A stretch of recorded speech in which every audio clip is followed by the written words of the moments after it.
At this time, I'd like to introduce Will Stevens from WXAN 103.9. Is it Nina? Ava. And Mr. Stevens is kind of a political commentator, and I'm sure he's got something good to say to you today.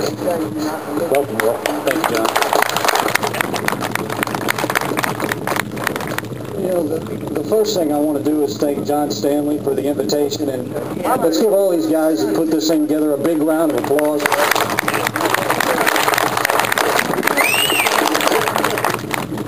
As John said, I'm Will Stevens from WXAN Radio. I'm a talk show host. I ran for Jackson County Board last fall. SIU graduate. I'm not here to read you my resume, but I do want to tell you a little story. And it's a story that begins with a few statistics that I found last night while I was preparing for today, and I think they kind of put things in perspective. We saw a lot of Lincolns, and I think there's one behind me. And the Gettysburg Address that he gave is 269 words long.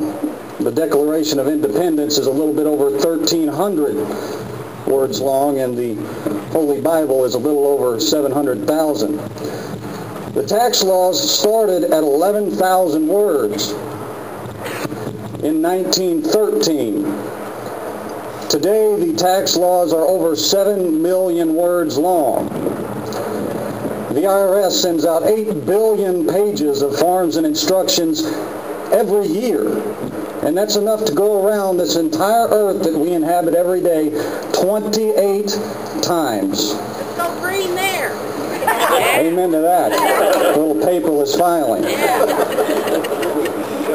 The U.S. tax army is nearly the same size as the active U.S. military. There are 1.2 million people in this country just to do taxes. There's 1.3 million people in the U.S. Army today.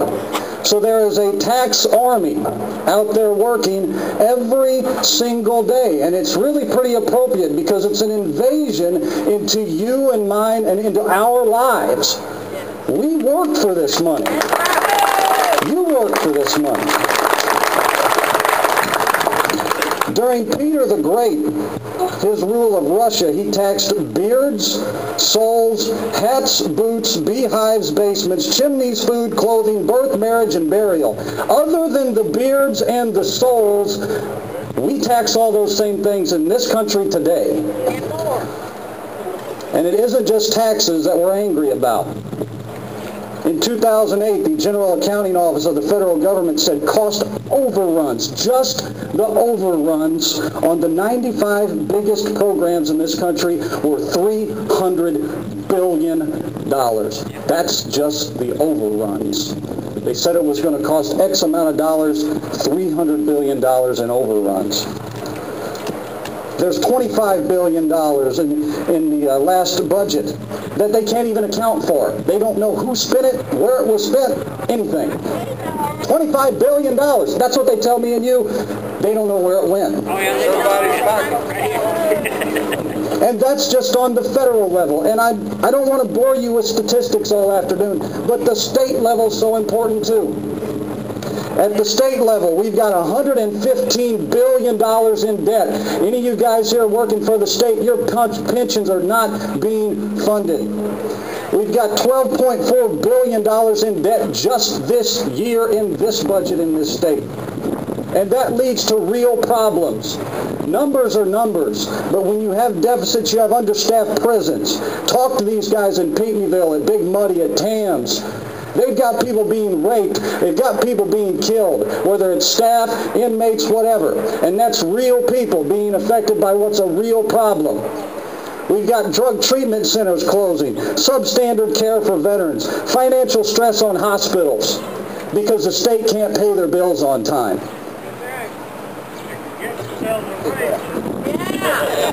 So we've got a problem. And if we didn't, we wouldn't be here today. Yes. So what's the solution to that problem? Cut the waste. Well, there's a lot of different solutions, and I'll give you mine here today. I remember as a kid, and all of us probably have this same memory, you'd get in the car with mom and dad, and you'd be in the back seat of the car.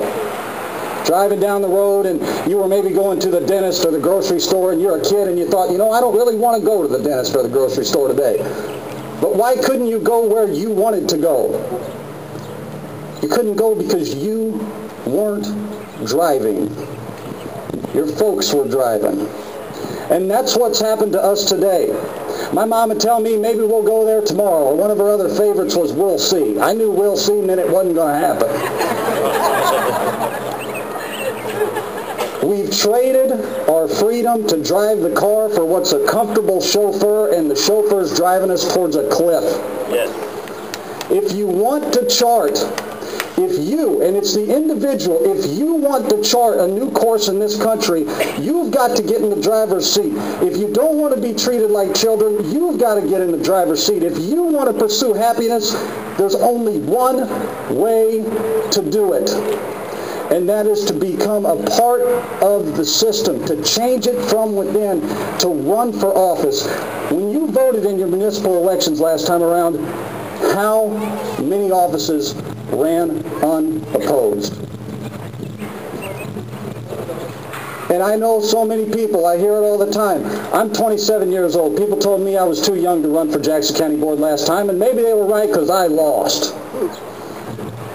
But I've heard that I'm too young, I'm too old, I'm too busy, I'm too poor, I don't speak well, I'm not from the right family, I don't have enough money, or 100 other excuses.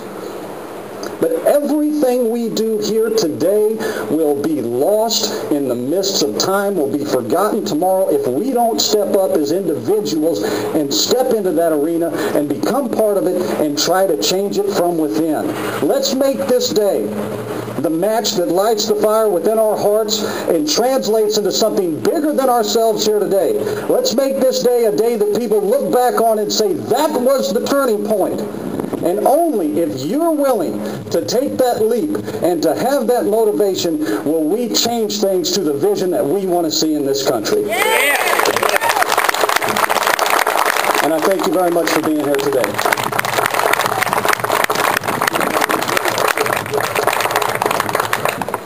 And excuse me, I forgot in my fervor to introduce somebody that all that fervor that I just gave you has been a mentor to me and somebody I've got the utmost respect for.